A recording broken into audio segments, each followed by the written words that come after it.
السلام علیکم سامعین، 22 شوال المکرم کی تاریخ شروع ہو چکی ہے، 23 مئی ہے۔ سوشل انڈیا نیوز میں آپ کا خیر مقدم ہے۔ خبر کا عنوان ہے اعظم خان سپریم کورٹ پہنچے۔ سماجوادی پارٹی کے سینئر لیڈر اور رامپور حلقے سے ممبر اسمبلی اعظم خان نے جوہر یونیورسٹی کو لے کر سپریم کورٹ میں عرضی داخل کی ہے۔ اس عرضی میں اعظم خان نے جوہر یونیورسٹی کی 2 عمارتوں کے منہدم ہونے کا خدشہ ظاہر کرتے ہوئے یو پی حکومت کو ایسا کرنے سے روکنے کی مانگ کی ہے۔ مطلب یہ ہے کہ انہیں خدشہ ہے، شبہ ہے کہ یو پی سرکار کوئی نہ کوئی بہانہ لے کر یونیورسٹی کی 2 عمارتوں کو گرا سکتی ہے، ڈھا سکتی ہے۔ اسی خدشے کے مد نظر اعظم خان نے یونیورسٹی کے معاملے کو لے کر آج سپریم کورٹ سے رجوع کیا ہے۔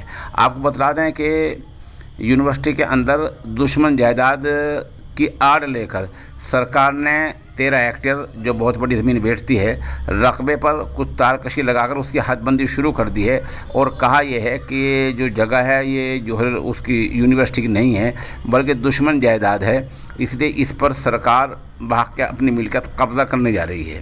اعظم خان نے اسی پر شبہ ظاہر کیا ہے کہ کہیں اس آڑ میں یونیورسٹی کی 2 عمارتیں نہ گرا دی جائیں، اس لیے یو پی سرکار کو ایسا کرنے سے روکا جائے۔